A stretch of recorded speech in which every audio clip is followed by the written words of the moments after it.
Vamos entonces a tratar de hacer las cosas... ¿no está saliendo? A ver, ¿ahí? Sí, gracias. Ahí está, gracias. Bien, la idea de hoy,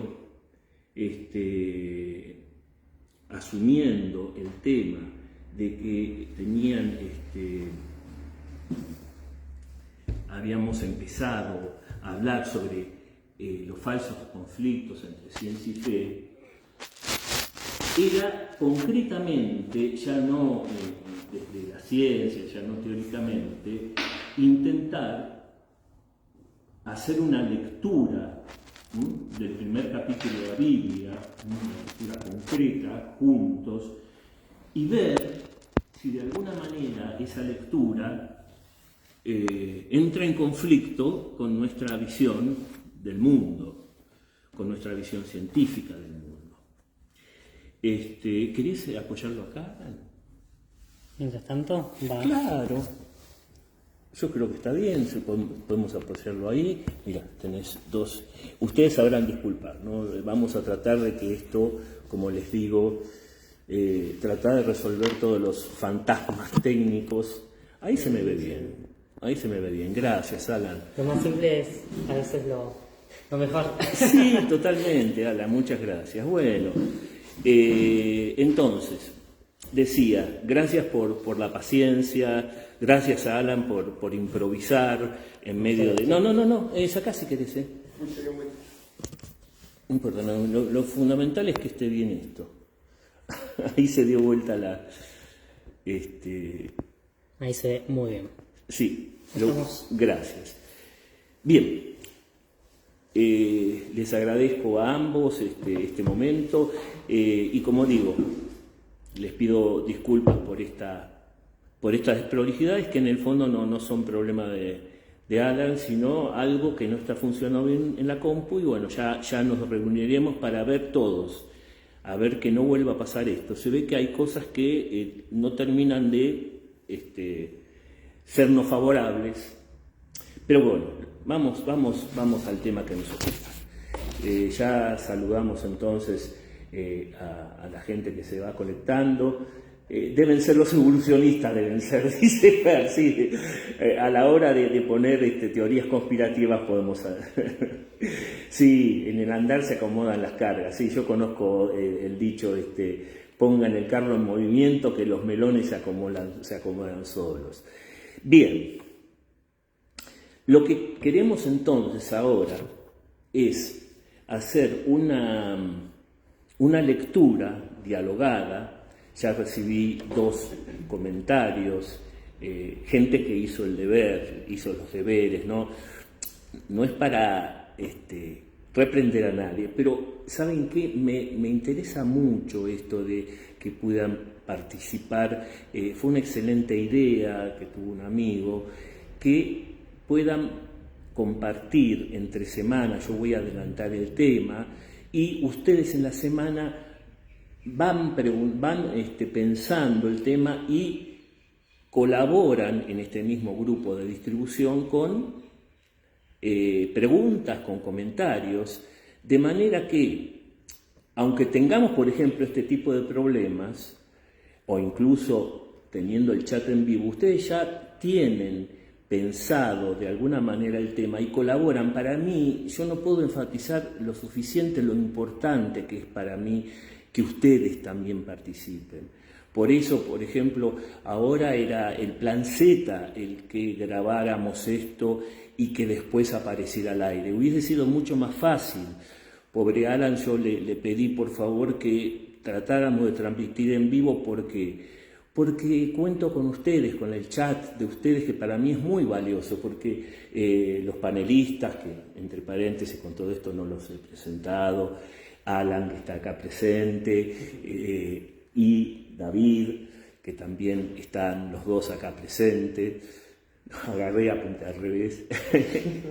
Que podemos hacerlo con una grabación, tranquilos, relajados, y después con los comentarios de ellos lo grabamos y lo pasamos después al aire. Pero no, a mí me interesa por eso que sea en vivo, porque ustedes participan, ¿sí?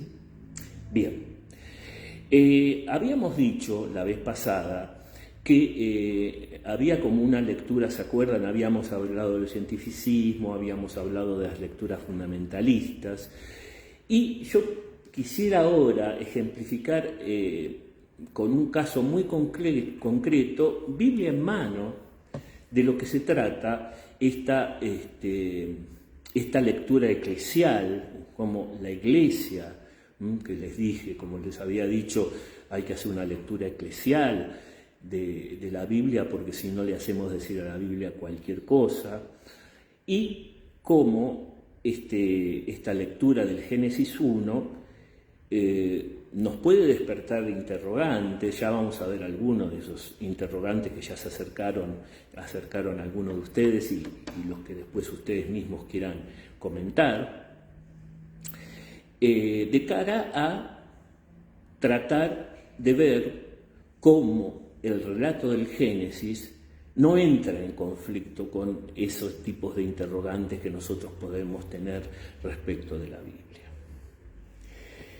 Voy a poner acá el celular que muy amablemente me ofreció Alan para ver también lo que vos necesitas. El celular, Ara, bueno, para ir viendo la participación de ustedes, ¿sí? Entonces, lo primero que vamos a aclarar, antes que nada, antes que me olvide, la próxima, que es Jueves Santo, vamos a transmitir, después lo vamos a volver, y vamos a hablar, por supuesto, sobre la pasión. Vamos a hacer un paréntesis sobre esto, ya esperamos, habiendo solucionado todos estos problemitas, y vamos a hablar, por supuesto, sobre la pasión, ¿no? Vamos a hacer el paréntesis que la ocasión merece, para después seguir en el tema del ciclo de Ciencia y Fe, ¿sí? O sea que el jueves que viene, Dios mediante, hay transmisión y vamos a hablar sobre el tema de la pasión de Cristo, por supuesto. Bien, lo primero que tenemos que recordar antes de empezar a leer la Biblia es que estos relatos, especialmente que son los 11 primeros capítulos, ¿se acuerdan que habíamos dicho que los 11 primeros capítulos del Génesis están escritos en un lenguaje mítico? Este lenguaje mítico, y nos estamos refiriendo ahora al Génesis 1 concretamente, pero también lo podemos aplicar para todos el resto de los capítulos, no se proponen revelar el cómo de la creación, sino el por qué. Y ahí está el gran malentendido. Lo que quiere, y empezamos a adelantar, lo que quiere el redactor bíblico, en este caso estamos hablando de Génesis 1, nos ponemos en contexto, estamos hablando del siglo VI a.C., durante un momento muy doloroso para el pueblo judío que fue el exilio en Babilonia, durante el siglo VI a.C., que fueron más o menos entre los años 586 y 538, más o menos antes de Cristo. Los judíos, el imperio babilónico invadió el reino del sur, ya el reino del norte había desaparecido, destruyó el templo, el gran templo de Jerusalén construido por Salomón, y deportó a muchos de los judíos que entonces estaban en medio de una cultura extraña, impedidos de celebrar su fe, desarraigados de su tierra y en un contexto de mucha incertidumbre, de mucha angustia. Este es el contexto que tenemos que primero entender antes de empezar a leer este Génesis 1. Es un relato que compilaron autores sacerdotales, los llamados autores sacerdotales. Eran sacerdotes que habían sido deportados junto con el pueblo y fueron los encargados de compilar tradiciones anteriores para transmitir un mensaje de esperanza al pueblo. ¿Ven? Acá no se trata de qué les interesaba a los judíos en ese momento leer un tratado de cosmología o de biología, de las fechas de la creación. Lo que querían era un mensaje de esperanza. Y eso es lo que afrontaron estos redactores sacerdotales. Por eso hablamos de la tradición sacerdotal. ¿Se acuerdan que habíamos dicho que el Pentateuco, los 5 primeros libros del Antiguo Testamento, Génesis, Éxodo, Levítico, Números y Deuteronomio, los 5 primeros libros, el Pentateuco, según los estudiosos, encontramos 4 tradiciones, muchas veces mezcladas, en capítulos o en mismos versículos, y una de esas grandes tradiciones es la tradición sacerdotal.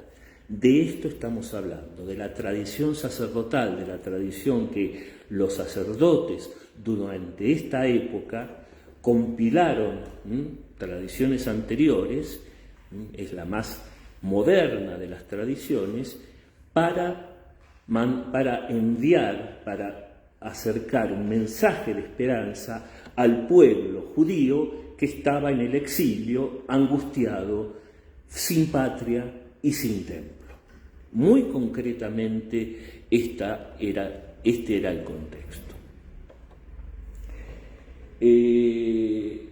Moni pregunta, mi señora Moni, pregunta, ¿por qué hay 2 relatos de la creación? O sea, de Génesis 1 y Génesis 2. Claro, porque uno, si toma después el siguiente capítulo, que es Génesis 2, va a ver también, vamos a hacer un pequeño salteo, vamos a ver que en Génesis 2, cuando uno termina de leer el relato de la creación que ahora vamos a leer, vamos a ver que dice, concluyéronse pues el cielo y la tierra y todo su aparato, el 7º día Dios descansó. Todo esto está en el Génesis 2. Entonces, y después dice, Dios bendijo a la primera pareja, y estos fueron los orígenes del cielo y la tierra. Y después, inmediatamente en el mismo capítulo de Génesis 2, cuando, a mitad del versículo 4, empieza de vuelta con otro relato aparentemente de la creación, que dice, cuando Yahvé hizo la tierra y el cielo, y ahí empieza un relato totalmente diferente, con un estilo diferente, donde, lo recordarán bien, es el relato de la creación de Adán y Eva. Aparece un contexto diferente, aparece un oasis, después vamos a hablar ahora de Génesis 1, pero aparece un oasis, aparece un Dios con forma humana, o sea, antropomórfico, caminando por el jardín del Edén, moldeando al hombre de barro. Bueno, esto es otra tradición, una tradición anterior, una tradición 4 siglos anterior. Es de la época del reinado de Salomón, otro contexto, otro estilo, un estilo mucho más antropomórfico, es decir, mucho más humanizado aparece Dios, aparece con el nombre de Yahvé, por eso se llama tradición yavista, y narra también un relato de la creación, pero pone más la lupa en cómo Dios va creando todos los seres en ese paraíso terrenal para que los sirvan a Adán y a Eva, y aparece muy claramente una narración muy vívida de Adán y Eva. Entonces, ¿por qué 2 relatos de la creación, volviendo a esto? Porque el redactor sacerdotal del siglo VI tomó esta antigua tradición de 4 siglos anterior y le escribió este gran prólogo, que es el Génesis 1, que ya vamos a hablar. El redactor no anuló esto, es palabra de Dios también, es tradición inspirada, donde relata de una manera muy vívida cómo Dios puso ahí como una bendición sagrada. El tema de la bendición es muy claro en el relato yavista, ¿no? Como una bendición, ese oasis, ese árbol cargado de frutos, y al hombre creado de barro le creó a alguien que era su par, Eva, para que entrara en complementariedad. Todo esto es lo que se narra ese segundo relato de la creación. A este segundo relato de la creación se escribió ese majestuoso prólogo que ahora vamos a ver, que es el Génesis 1, que es fruto entonces de estos redactores sagrados de 4 siglos después en el exilio, que tomaron estas tradiciones y le escribieron un prólogo, digamos, donde es un fuerte mensaje teológico esperanza. ¿Se entiende? Lo que Fernando, mi amigo, pregunta es, algo que me inquieta es cuál es el interés de los partidarios del llamado diseño inteligente que me suena tan contraproducente como el fundamentalismo. Bien, esto haciendo un pequeño paréntesis, vamos después a hablar sobre la interpretación fundamentalista. El problema de esto, habrán escuchado hablar del diseño inteligente. El problema acá es cuando se quiere hacer pasar este diseño inteligente como una especie de interpretación de los relatos bíblicos. La postura del diseño inteligente es una postura filosófica, no es teológica, no tiene que surgir del relato bíblico, es otra cuestión, es un debate a partir de datos científicos.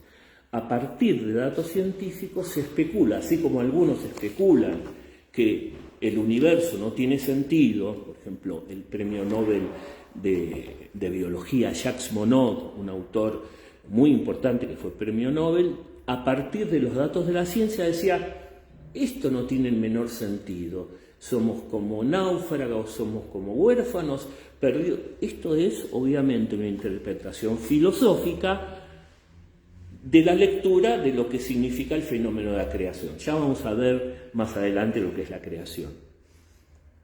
Este científico hacía una interpretación filosófica de los datos. Bueno, el diseño inteligente, que dice que detrás de los datos de la evolución aparece como una especie de finalidad que no puede explicarse de otra manera que un Dios que ha diseñado todo de una manera providente, esto es una interpretación filosófica de los datos de la ciencia. También está el principio antrópico, ya más adelante vamos a hablar. Entonces, lo que dice Fernando es muy cierto si uno quiere hacer pasar esto como un relato que justifique la verdad de la Biblia. Como diciendo, ven, esto prueba las Escrituras.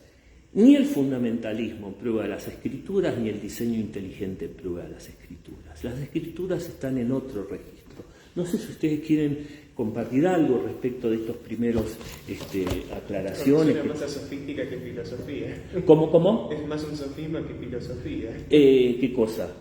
Todo el planteo que hiciste hace... El sofisma más bien sería concluir que esto nos lleva a que el universo no tiene ningún sentido. El diseño inteligente yo diría que es una buena explicación filosófica, no es sofisma. El sofisma filosóficamente es un discurso vacío que se contradice a sí mismo. Yo estoy diciendo que dentro de la explicación filosófica es muy buena explicación filosófica. Sí, no es un sofisma. El sofisma es más bien, uno si lee, por ejemplo, los diálogos de Sócrates, recogidos por Platón, ahí es donde aparece el sofisma. Pero donde dentro del terreno de la filosofía, Sócrates refuta con lógica falsos planteos filosóficos. Claro, pero estamos ahí, como yo decía antes, moviéndonos en el terreno de la filosofía, no en el terreno de la Biblia, no en el terreno de la ciencia. Por eso, contestando a Fernando, nos equivocamos si queremos esto, ponerlo o en el terreno de la ciencia o en el terreno de la interpretación bíblica. Esto es un debate que debe darse en el terreno de la filosofía. Más adelante vamos a hablar de esto, pero en todo caso, como recogiendo un poco y redondeando, la pregunta, si querés, Fernando, está mal planteada si se quiere poner en el terreno de la interpretación bíblica. No es una explicación alternativa. No sé si con eso explico un poquito. Dice, vale, Jorge, buen día. No lo estoy encontrando en YouTube. Sí, exactamente, por este problema que tuvimos solo compartimos lamentablemente el link de Facebook. Fue una cuestión de emergencia que tuvimos acá, que tuvo que hacer unos pases de magia Alan y solamente generamos el link de Facebook, lo lamento. como digo, la próxima vez vamos a reunirnos especialmente para tratar de exorcizar todos estos fantasmas que están rondando, pero les agradezco la paciencia. Solo tenemos lo que compartí, que es el link de Facebook. En el celu se escucha bien. Sí, en efecto, si tienen Facebook y pueden entrar por celu, se escucha muy bien. Gracias, Coca. Bien, entonces, yo no sé si... Ay, Dios, lo volví a... Ahí está. Cada vez que muevo algo, disculpen, porque... gracias. Bien, entonces, vamos concretamente al relato. No vamos a leerlo todo, es un relato un poco largo, vamos a leer las partes más importantes, pero quiero leerlo. No es simplemente una meditación en el aire, sino me gustaría leer los primeros versículos de entonces. Nos estamos ubicando en el comienzo mismo de la Biblia. Génesis 1:1, el primer capítulo del primer libro de la Biblia, que es el Génesis, que como decimos fue escrito en el siglo VI a.C., en este contexto de angustia, por compiladores sacerdotes. Entonces esto es una especie de gran prólogo litúrgico, porque aquí también otro concepto más, es un gran poema litúrgico que sirve de introducción a los siguientes capítulos. ¿Cuáles son? Génesis 2, los dos son de Génesis 2 y Génesis 3, ambos de tradición sacerdotal, escritos durante la época del reinado de Salomón, donde se narra la creación de Adán y Eva y la caída, Génesis 3. Entonces, lo que quiso hacer el redactor sacerdotal es escribir este gran poema, hermoso poema litúrgico, que, siendo un prólogo de estos dos capítulos, que son más antiguos, quiere mandar un mensaje de esperanza a estos judíos que estaban sin patria y sin templo. Bien. Ustedes todos sabrán que la Biblia empieza justamente con estas palabras. En el principio Dios creó el cielo y la tierra. Es decir, cuando se dice cielo y tierra, se dice la totalidad.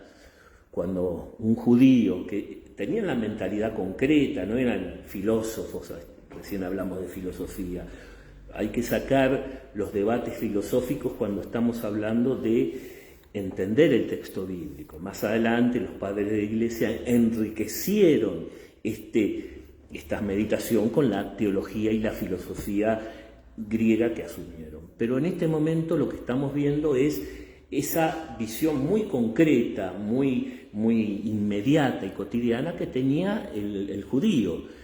Cielo y tierra, ¿qué era? Cuando veía como dos grandes hemisferios, digamos, casquetes que se unen, el cielo y la tierra, que se unen en dos. Es más, el relato de la creación alternativa de los babilonios también habla con una lucha de por medio entre monstruos, de dos grandes casquetes, dos grandes, como una especie de valva que se cierra, cielo y tierra, porque es lo que se ve, el cielo, el horizonte separa el cielo y la tierra. Entonces, cuando dice que Dios crea cielo y tierra, está diciendo que Dios crea todo lo que veo, todo lo que existe ha sido creado por Dios. Eso, si quieren, es la traducción filosófica, más especulativa, pero que el redactor está diciendo lo mismo. Dios es el Señor de todo lo creado. Son las primeras palabras. Es más, cuando dice creó cielo y tierra, está usando un verbo en hebreo que no se usa en ningún otro lado de la Biblia para el hombre. Nosotros en el lenguaje cotidiano decimos, bueno, un artista creó una obra de arte, por ejemplo. Bueno, acá no. El término, la palabrita concreta es bará, con B larga, bará. Dios, Elohim, bará significa crear, creó. Y eso solo se aplica a Dios. El hombre no puede crear, solo Dios crea. Y fíjense cómo en este lenguaje bíblico, ya se está haciendo una distinción muy importante. Solo Dios puede crear. El hombre lo único que puede hacer es pastorear y modificar lo que Dios creó. Es muy importante entonces este primer mensaje. Dios es el único creador y es el creador de todo. Fíjense todo lo que uno puede decir y mucho más de esta primera frase de la Biblia. Y fíjense, avanzo un poquito más y dice que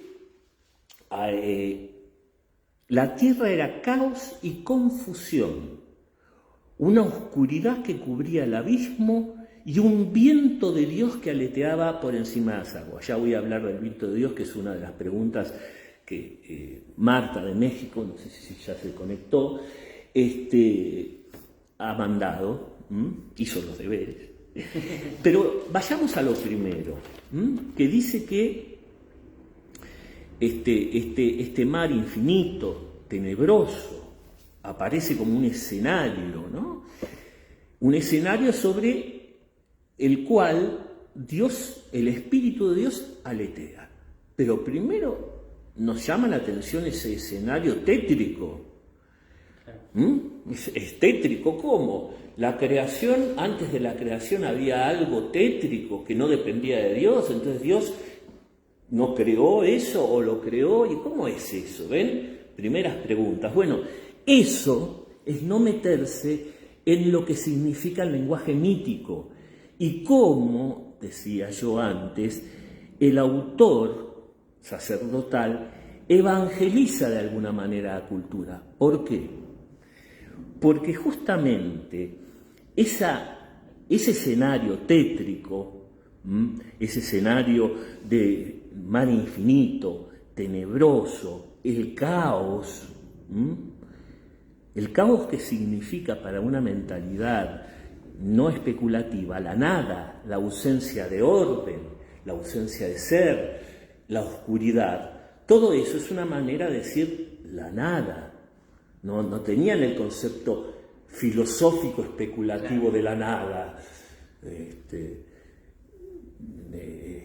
conceptos como cero, infinito. El infinito fue una creación de los griegos, el cero es una creación de los matemáticos árabes, ¿ven? No son conceptos que estuvieran a mano, digamos, de los judíos, que tenían una mentalidad muy concreta. También, obviamente, si vemos, Jesús hablaba en parábolas, no hacía discursos filosóficos. Bueno, entonces, lo interesante es que este escenario que asume para empezar el relato el autor sacerdotal es justamente el mismo relato babilónico de la creación. Es decir, ese relato que oían esos judíos que estaban en el exilio y que estaban tentados de abandonar su fe en pos de ese relato.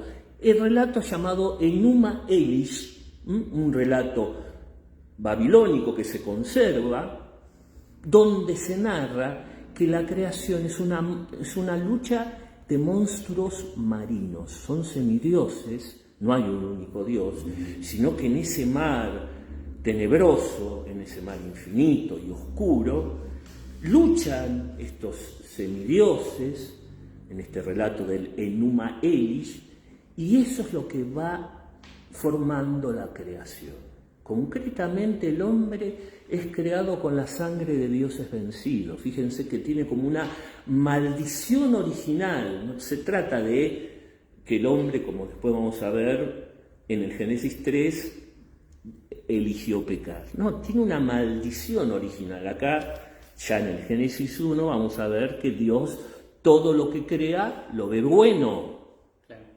Y Dios vio que esto era bueno, y Dios vio que esto era bueno. Lo repite una y otra vez en el relato de la creación. ¿Ven? Entonces, lo que está haciendo acá el redactor sacerdotal es tomar este escenario de los relatos babilónicos, concretamente que estaban escuchando los judíos en los mercados, en los lugares donde estaban esclavizados, y empezaba a titubear su fe. Entonces el redactor toma este escenario y lo evangeliza, en el sentido amplio de la palabra buena nueva, la buena nueva de un Dios que no los ha abandonado. Entonces, no se trata a partir de ese caos original que aparecen monstruos luchando y eso es lo que va creando todo. Ya el Espíritu de Dios aletea sobre las aguas. ¿Qué significa esto? Hay un viento muy poderoso, el aleteo hace acordar incluso a el aleteo de un águila, se usa esta expresión en la misma Biblia, el aleteo de un águila sobre sus polluelos, sobre sus pichones, protegiéndolos. Estoy hablando del término que se usa para este término hebreo de aletear. Este espíritu que aletea sobre las aguas, aletea así como un águila aletea sobre sus polluelos. ¿Ven? Ya no es un caos librado a su suerte. Es un Dios que toma posesión. Y hablando de este aleteo sobre las aguas, las aguas que es como una especie de tempestad, de tifón, este aliento, este aleteo, donde aparece el poder, la manifestación del poder de Dios, un poder ante el cual nada tienen que hacer esos monstruos marinos de los mitos babilónicos. Entonces, este Espíritu de Dios que viene a tomar posesión de esa especie de escenario, es el que después va a ir creando todo por su palabra, ¿ven? Porque después dice, dijo Dios, haya luz y hubo luz. Y vio Dios que la luz estaba bien y separó Dios la luz de la oscuridad. Primer acto de la creación, ¿no? Ya la oscuridad se aparta y aparece el día. Antes no estaba el día. O sea, van apareciendo elementos, no era habitable. Un mar oscuro, infinito, tempestuoso, donde luchaban dioses marinos, no era un lugar habitable para el hombre. Va llamando a la existencia realidades que el hombre puede habitar o puede emplear para morar de una manera humana y digna. Y por eso crea la luz y la separa de la oscuridad. Llamó luz día. Bueno, esto fue el día primero. Haya un firmamento, ¿no? El firmamento y las estrellas, la estrella, el sol y la luna, para que rijan los días y las noches, para que iluminen, ¿ven? Una vez más, para que aparezcan las estaciones, que ilumine y que hayan ciclos donde el hombre descanse y vuelva a aparecer el sol. Y fíjense algo interesante acá. Haya un firmamento por medio que separen unas de otras, o sea, por medio de las aguas, ¿no? O sea, es como que se abren las aguas y aparece el firmamento. Separó las aguas por debajo del firmamento de las aguas por encima del firmamento. Y llamó al firmamento cielo, y esto fue el día segundo. Acumúlense las aguas debajo del firmamento. Bueno, va creando, fíjense, a lo largo de los 3 primeros días, luz, día, noche, agua, cielos, tierra, mar. ¿Qué es esto? Es el escenario que va construyendo para después, en los restos de los días, del cuarto en adelante, habitarlo con diferentes seres. Primero el escenario, los 3 primeros días. Después lo va habitando y finalmente, en la coronación de esa gran poema litúrgico de la creación, aparece el hombre en el último día. Fíjense ustedes que la costumbre, y tengo que tomar un poquito de té, esta vez más sanito, ¿no? Fíjense que cuando hablamos de un poema litúrgico y hablamos como, por ejemplo, en las liturgias católicas, ¿quién es el último en hacer la entrada cuando empieza la misa? El sacerdote de mayor rango. Si es el obispo es el que entra último. Si es el papa el que entra último. Si es el sacerdote, primero los monaguillos, los acólitos y después el sacerdote.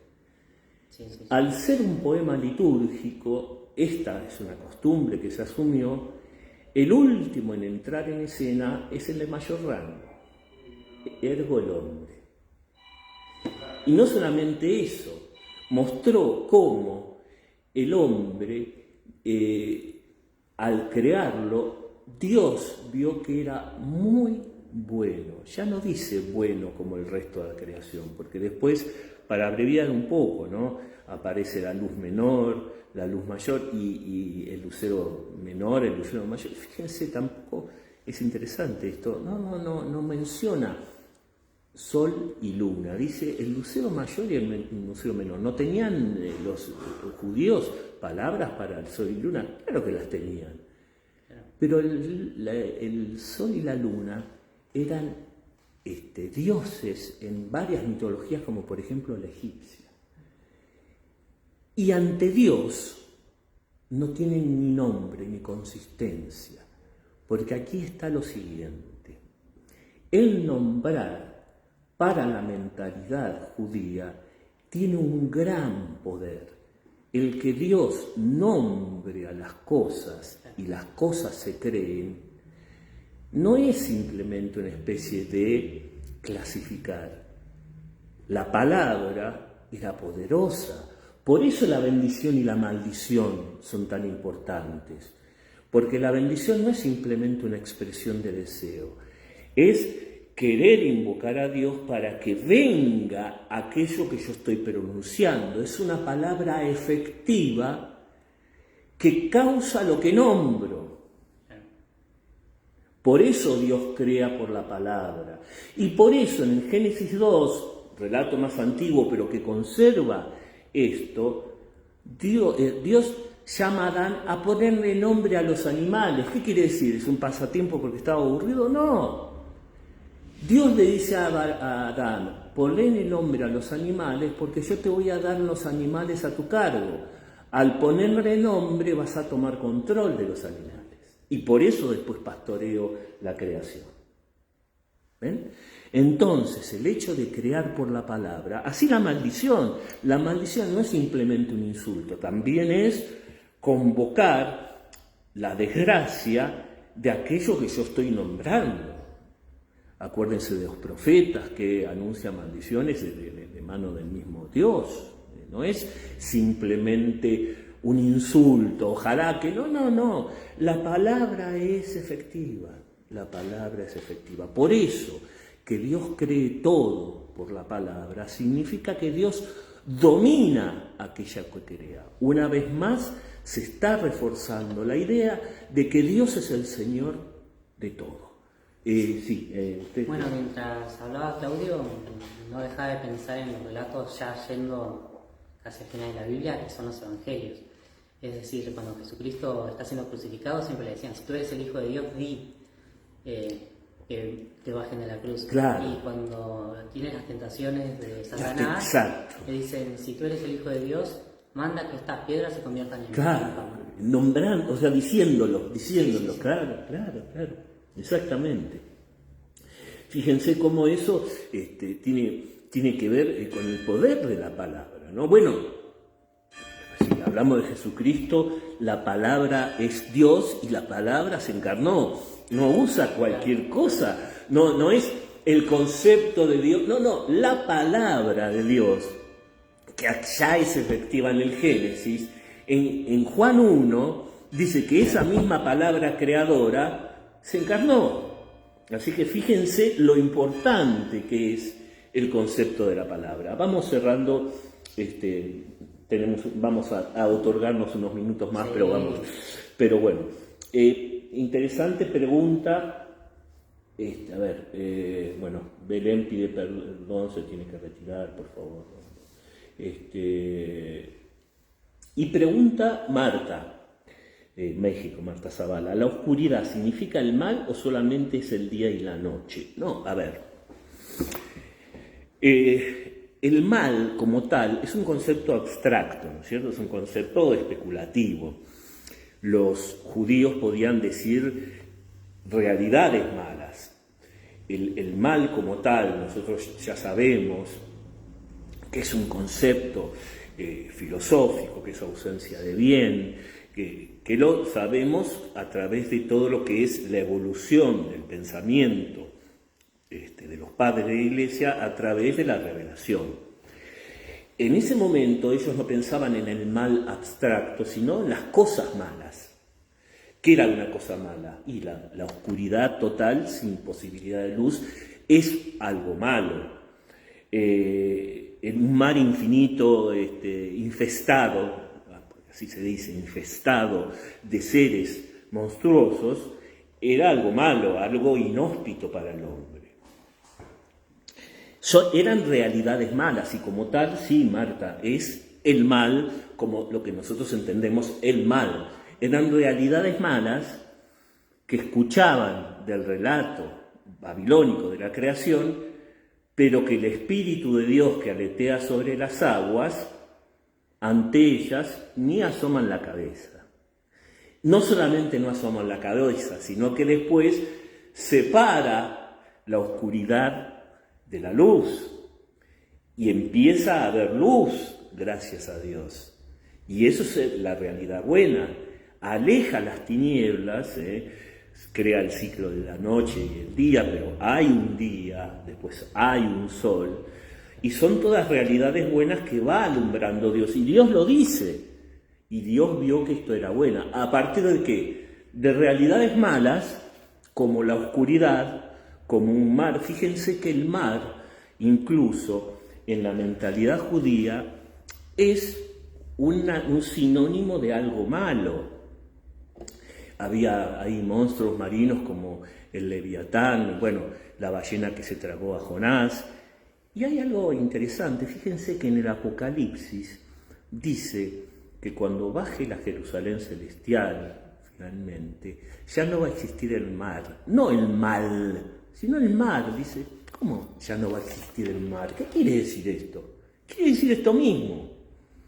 Para los judíos, el mar era la sede de poderes malignos. Por eso no va a existir más. Sí, y por eso en el Evangelio relatan lo de los 7 demonios que se van a los cerdos y se tiran al mar. Exactamente. Y después vamos a seguir con esto, pero fíjense qué interesante, me quedo con esto, esta imagen que yo decía al principio que esto había sido compuesto como un gran poema litúrgico para que los judíos que estaban en ese momento viviéndose tan angustiados tuvieran un mensaje de esperanza. No quiero dejar esto para después. Fíjense cómo en un momento Dios va separando lo mojado de lo seco. Cuando crea la tierra, separa lo mojado de lo seco, para que en lo seco se haga habitable. Nosotros vivimos en la tierra, no somos criaturas ni anfibias ni acuáticas, sino terrestres. Entonces, Dios, en uno de los momentos de la creación muy fuerte, separa lo mojado de lo seco para que en lo seco prospere el hombre. Este relato pertenece a la misma tradición que el relato del Éxodo, el libro del Éxodo, donde Moisés, intercediendo el poder de Dios, separa lo mojado de lo seco en el paso del Mar Rojo. Abre las aguas, el famoso episodio de abrir las aguas. Y si se fijan bien en ese párrafo, si en algún momento quieren leerlo, van a ver que están las dos tradiciones mezcladas en el mismo párrafo. Por eso hay que leer la Biblia de una manera, si uno quiere leerla entendiendo y en diálogo con otra persona, no puede hacerle decir a la Biblia cualquier cosa. Tiene que tener una lectura eclesial. Y aquí los exégetas nos están diciendo que en ese mismo párrafo están mezcladas tradiciones de esos 4 siglos de distancia, la yavista y la sacerdotal. La primera tradición que decía que durante toda la noche, ¿se acuerdan? Toda la noche sopló un viento que secó las aguas. Bueno, una explicación, si se quiere, más natural. Bueno, el redactor sacerdotal también tomó esto y aparece este gesto majestuoso donde no es durante toda la noche. ¿En qué quedamos? Bueno, el compilador juntó los 2 relatos, no quiso hacer una especie de ensamble coherente. Conservó el relato más antiguo y agregó: hubo un gesto de Moisés que separó las aguas. Y este es el mismo gesto que al principio usó Dios para separar las aguas y hacer que el mundo se convierta en un lugar humano.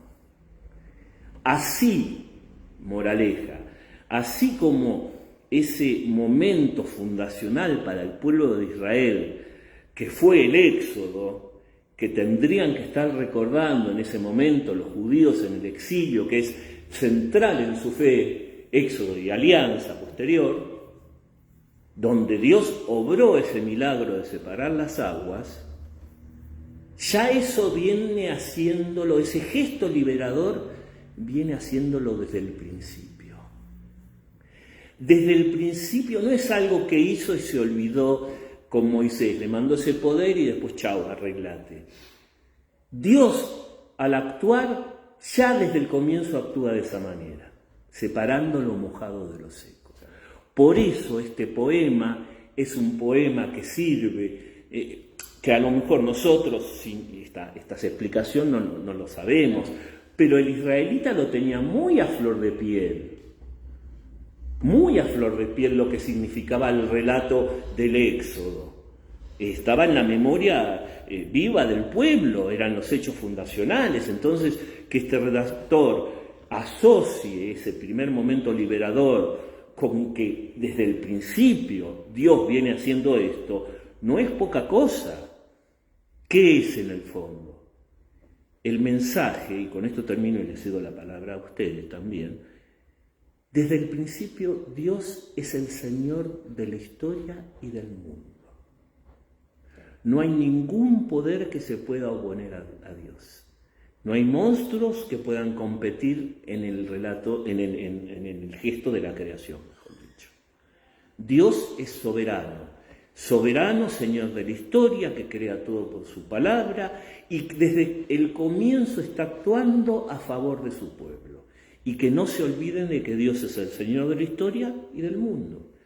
Y que sigue actuando providentemente. Ya después va a venir Ciro, el persa, y lo va a liberar de la esclavitud de Egipto, décadas después. Y una vez más, los profetas van a leer a Ciro como una especie de ejecutor de los designios de Dios y de la providencia de Dios al devolverlos a su patria y a su templo que después tienen que reconstruir. ¿Ustedes quieren decir, por favor? Yo me había quedado con la situación esta de caos primigenio, si se puede decir. Sí, que claro. hay varios mitos que hacen también que hablan de esta situación. Los nórdicos, por ejemplo, pensaban que Odín, que fue hijo del gigante Thor, mató a su padre junto a sus hermanos para crear todo lo creado, y ese caos, en teoría, digamos, empezaron a hacer las cosas. Los griegos, el caos es un dios griego, que después vino Cronos, claro. El dios del tiempo, que Exacto. es Titán también. Exacto, sí. Que también hablan de esa guerra entre dioses y titanes. Exactamente. David. O sea, eso está presente, por eso decía, está presente en muchos mitos y por eso es tan original la revelación bíblica.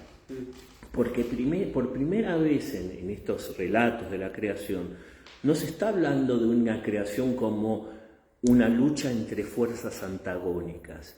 Se está hablando de un Dios que es soberano y que no tiene que enfrentarse con otros poderes.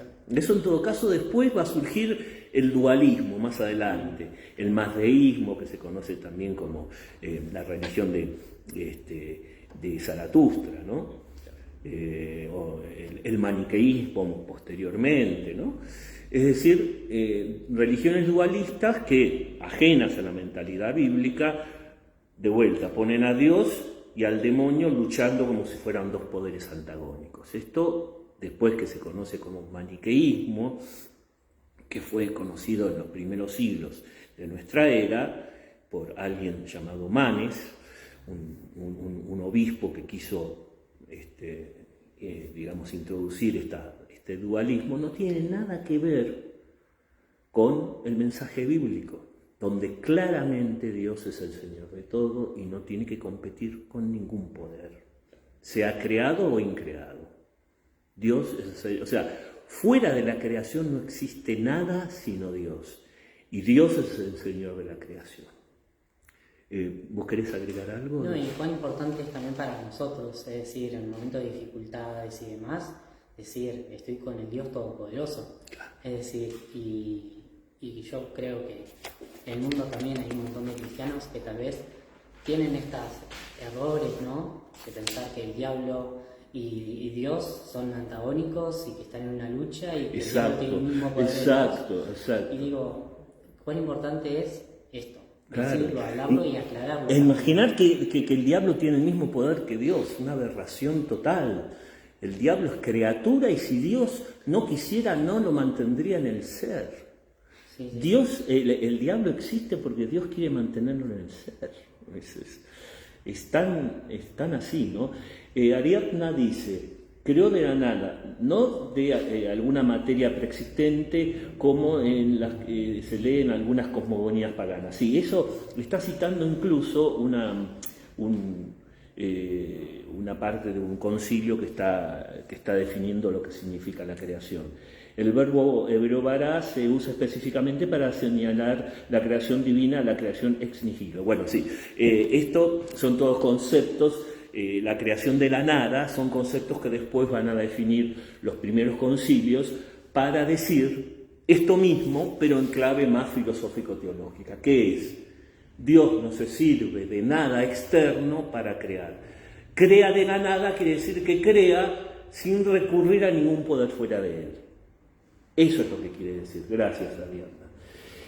Y yo diría para cerrar, porque así podemos un poquito, habíamos dicho también que esto no entra en conflicto con las visiones teológicas. Déjenme decir dos palabras, así cerramos el tema, porque también respondo a una pregunta de mi amigo Sergio Teco, que hablaba de ciertas teorías científicas, teorías así como existe el Big Bang, hay otras teorías científicas. Concretamente había una teoría de Stephen Hawking, ¿se acuerdan del famoso Stephen Hawking que murió hace unos años? Que hablaba de un universo sin inicio singular. No importa en este momento, habría que hablar de la teoría general de la relatividad, de las singularidades, de cuestiones científicas. Ojo, no estamos hablando de filosofía, estamos hablando de propuestas científicas, porque estamos hablando de teorías, general de la relatividad, singularidades, cuestiones que tienen que ver con la ciencia.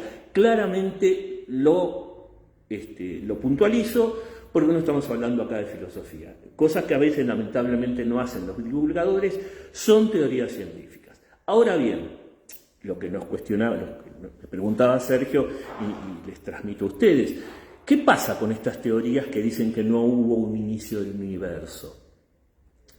Fíjense cómo algunas lecturas fundamentalistas de las que habíamos hablado, incluso me llegó hace poco por un amigo, un libro actual del año pasado que defiende lo que se llama el creacionismo joven. ¿Qué es el creacionismo joven? Hay toda una corriente en Estados Unidos, principalmente, que sigue defendiendo que el universo tiene 6.000 años de antigüedad. Es decir, se creó más o menos en el 4004 a.C., según ese cómputo, más 2.000 años más o menos 6.000 años de antigüedad. Y lo defienden de una manera muy fuerte y como si con eso fuera la fe, como si eso estuviera jugando la fe. Y quiero leer solamente unos párrafos de esto. Bueno, dice que esto todo es por el cómputo de las edades de los patriarcas. No me voy a detener en esto, que Adán vivió 930 años, Set 800 años, etcétera, etcétera, etcétera, no importa. Y que haciendo todo este cálculo, hasta Noé, en Génesis 5, se calcula con eso. ¿Se acuerdan de eso, de esa expresión? Tienen más edad que los patriarcas antediluvianos. Bueno, haciendo ese cálculo les da 4004 a.C. Lo interesante es esto, dice. Esta es la conclusión que se ha llegado. Y fíjense lo que dice. Ojo, tenemos que sostener esto porque dice, la palabra de Dios es el fundamento de nuestra visión del mundo. Bueno, ¿qué visión estamos hablando? Lo primero que tenemos que decir. Todo el mundo tiene una visión y la nuestra se basa en la palabra de Dios. Tenemos que elegir entre la palabra de Dios y la palabra del hombre, según este relato que quiere contraponer fe y ciencia. Lamentablemente, dice, muchos cristianos parecen olvidar que Dios lo sabe todo. Escuchan a los científicos falibles. Sí, por supuesto, todos somos falibles, que no lo saben todo, está bien, y que no estuvieron ahí. Y dicen que el mundo tiene miles de millones de años, sí, 14.000 millones de años más o menos. Basados en sus creencias, primera aberración, ¿cómo basados en sus creencias?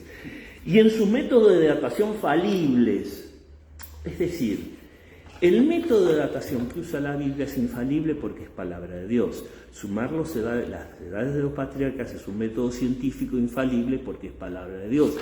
Los métodos que usan los científicos, siempre según esta visión, son falibles y tienen sus problemas. Y entonces pretenden decir que el capítulo 1 del Génesis debe abarcar miles de millones de años. Señor autor de este libro, no son dos relatos mutuamente excluyentes en el que uno tiene que elegir uno u otro. No está en juego la fe respecto de si, sumando las edades de los patriarcas, el mundo tiene 6.000 años o 14.000 millones.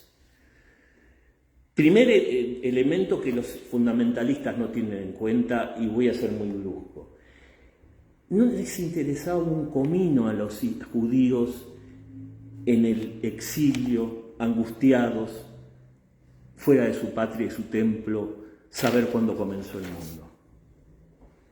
¿No les interesaba sumar las edades de los patriarcas para ver que el mundo no les agrega nada a la salvación? Recuerden lo que dice la Constitución Dei Verbum del Vaticano II. Todo y solo lo necesario para nuestra salvación es lo que Dios reveló en la Biblia. ¿Es importante para nuestra salvación saber que el mundo tiene 6.000 años de antigüedad? Primera pregunta. Segunda pregunta. ¿Quiso la Biblia transmitirme esa verdad a mí? ¿Para qué? ¿Tiene que ver con mi salvación? ¿Tiene que ver con purificar mi fe? ¿Tiene que ver con moverme a la conversión? ¿Tiene que ver con abrazar mejor la acción de Dios en él? Lo que dice es que es una visión del mundo la que transmite la Biblia, y es una visión del mundo que tengo que elegir entre esta visión y la visión de los hombres. Descalifico las ciencias están de más acá. No puedo entrar en diálogo, tengo que encerrarme en la Biblia y desoír todo lo que dice la ciencia porque es falible. Por supuesto que es falible, pero es falible en el sentido que la ciencia lo que hace es construir paradigmas. La ley de la gravedad ya es una ley ya reconocida. Sobre esa Einstein avanzó y la corrigió. No estamos en foja cero, y no solamente eso, la ciencia nos permitió desarrollar la técnica. Si no fuera por la ciencia y la técnica, bueno, no tendríamos internet, no tendríamos luz, no se puede colisionar de esa manera. Primero, porque es absolutamente diferente la intención del redactor. No quería transmitir eso. Y segundo, porque es una visión complementaria. Nos está transmitiendo el por qué, no el cómo. Nos está transmitiendo al israelita como a nosotros por qué Dios no abandonó al israelita a su suerte. Eso es lo que está transmitiendo. Y le está mostrando que desde el principio Dios hizo un mundo habitable para el hombre. Ese es el gran mensaje. No sé si ustedes quieren agregar algo. Sí, total. Además, todo lo que tiene que ver, no sé, con las dataciones, yacimientos arqueológicos y demás, particularmente lo que tiene que ver con la prehistoria, claro, está siempre como en un estado de incógnita. Es decir, son teorías que se postulan de acuerdo a lo que se encontró, no sé, las edades culturales. Tal vez retroceden 50.000 años, tal vez 100.000 años, dependiendo de qué es lo que se encuentre. Es decir, tampoco estamos hablando de cosas exactas, lo que tiene que ver con la arqueología, ¿no? Ya la datación del universo. Pero bueno, tiene que ver con eso, es decir, piensan que quieren amoldar el mundo al relato bíblico como para validarlo, ¿no? Claro. Y además esas cosas en sí mismas no explican el misterio del hombre. Exactamente, son cuestiones que no tienen que ver tanto, o sea, tienen que ver con los mecanismos, que en todo caso me pueden abrir, como lo que hablábamos antes del diseño inteligente, que me pueden abrir al misterio de Dios, pero que de ninguna manera son explicados por el lenguaje, por el relato bíblico. Es más, yo diría otra cosa. Nosotros como personas pensantes tendríamos que digamos, conocer esta visión científica que cuenta con pruebas, son pruebas que siempre están en revisión, pero esto no es una opinión de los científicos que el universo comenzó hace 13.800, 13.700 millones de años. Hay instrumentos de medición que midieron, que llaman la radiación cósmica de fondo, hay pruebas, no hay que ningunear la ciencia de esa manera. Bueno, son métodos falibles, sí, pero tenemos que ser hombres de nuestra cultura y darle nuestra confianza humana a lo que los científicos van descubriendo. Sí, querías decir algo. ¿Ven? Entonces con esto, no sé, ya nos tenemos que ir, no sé. Pero bueno, yo diría que no tenemos que tenerle miedo a la razón, no tenemos que tenerle miedo a la ciencia. La ciencia es falible, pero avanza con paradigmas que a veces hay que corregir, pero avanza. Si no avanzara, no tendríamos nada de lo que tenemos, GPS, luz, los adelantos médicos. No es simplemente cuestión de opinión, no estuvieron ahí. Esto de ningunear a la ciencia no solamente es falso, sino que le hace un flaco favor a los cristianos. Porque si un cristiano sigue esto, lo único que puede hacer es encerrarse en su comunidad y no salir afuera. Porque enseguida van a contradecir su fe y va a tener que ser un cristiano que viva como un avestruz con la cabeza en el hoyo. Claro, sí. Bueno, eso es lo que incentiva mucho lo que tiene que ver con las iglesias que nacieron en Estados Unidos. Claro, sí, es fundamental. Los santos. Sí, bueno, ya es más allá. Claro, sí, son sectas ya. Con un fundamentalismo que total. Cualquier opinión es la del enemigo, la del demonio, exacto. La del mundo que te quiere apartar del reino de Dios. Y después uno piensa, cómo es que los Homo sapiens salieron de África hace tantos años, ¿no? Sí, y cómo es que llegaron a las Américas, sí. al estrecho de Bering. Y son cosas que tal vez a esas personas les inculcan, ¿no? Es decir, también me pongo en el zapato de esa persona, ¿no? Que creció en una cosmovisión, ¿viste? Y tal vez mirar otra cosa ya teniendo una connotación negativa de que es el mundo que te quiere sacar del reino. Porque además transmiten una visión integral del mundo según ellos. O sea, una visión donde está incluida la ciencia, la biología. No, la Biblia no es un manual de ciencia ni de biología. Es una narración de una historia de salvación que nos dice cómo podemos nosotros acceder a esa historia de salvación. No quiere transmitir otra cosa, porque Dios no quiso.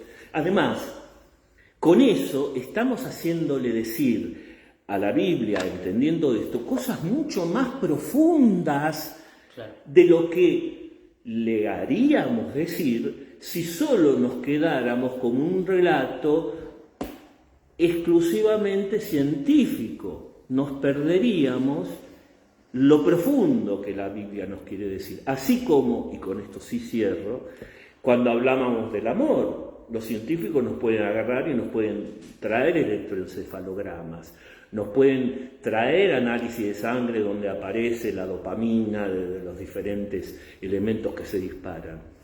Pero solo un poema puede llegar a rozar más profundamente el misterio.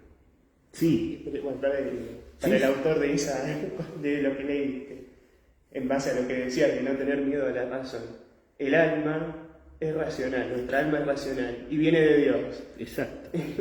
Exacto, y Dios no puede contradecirse, y esta imagen me gusta mucho, ¿no? La imagen que da Juan Pablo II en su encíclica Fides et Ratio, comienza diciendo, la razón y la fe son como las dos alas con que el espíritu humano sube para la contemplación de la verdad. Si una de las dos alas falla, esto no lo dice Juan Pablo II, pero es como Ícaro, ¿no? Una de las dos alas falla, el espíritu cae. Ambas alas se necesitan, la fe y la razón. Santo Tomás de Aquino decía, toda verdad, diga quien la diga, está inspirada por el Espíritu Santo. Claro, exactamente, porque Dios no puede contradecirse en el factor de creación. Así que bueno, muchas gracias. Gerardo dice al final que bueno, que tenía un problema de conexión. Esperemos que la próxima vez pueda. Y Coca, no quiero hacer escapar esto, dice, entre los 7 días de creación y las edades de los patriarcas se me ocurre que quien escribía el Génesis no tenía todavía una noción de tiempo. Más tarde, poco a poco, fueron asociándose días. El tema de las edades o patriarcas viene por otro lado. Viene por el hecho de que muchos años era sinónimo de bendición. Por eso, que los patriarcas murieran con muchos años significaba que morían cargados de dones y bendición de Dios. Era eso el modo que tenían de transmitir los primeros autores cuando todavía no tenían muy en claro lo que significaba el misterio de la vida después de la muerte. Claro. La manera que tenían de trascender era una vida larga, descendencia numerosa, una tierra fértil, ¿ven? Elementos materiales que poco a poco fueron purificando. Bueno, las edades de los patriarcas se inscribe dentro de esto. O sea, un patriarca que murió con... O sea, son personajes arquetípicos, personajes míticos, no son personajes históricos. Estamos hablando de los primeros capítulos de la Biblia, que está escrito en lenguaje mítico. Bueno, narrar que estos primeros patriarcas murieron con tantos años significa que murieron cargados de bendición de Dios, porque una edad avanzada era signo de bendición. Eso es lo que se quiere transmitir. Y, dice Gerardo, el problema de la ciencia y de la fe viene del Renacimiento. Con Galileo, sí, que entró en conflicto con el papado, al que trató de cuestionar su autoridad. Sí, ahí hubo una especie de choque entre lo que era la obcecación de Galileo y la obcecación de la Inquisición. Eso sería bueno después tratarlo con mucho mayor detalle. Pero como dice Gerardo, que cita esto fue un caso excepcional de conflicto ciencia y fe que no se volvió a repetir en la historia y que tiene también sus matices para reflexionar. Bueno, Silvia dice, tengo muy poca señal, no se preocupen, después lo vamos a subir. Bueno, ya son 9:30, así que ya robamos bastante. Les agradezco a ustedes dos. Alan se acercó también a dialogar una vez que tuvimos que hacer esto, así que les agradezco a los dos, les agradezco a ustedes también la participación, y la próxima vamos a hacer nuestro mejor empeño para exorcizar todos estos demonios tecnológicos, que sean los testigos de Jehová, los fundamentalistas o el mismo tío Bill Gates el que metió. Bueno, muchas gracias, buen fin de semana, gracias David, gracias a usted, Claudio. Gracias. Adiós.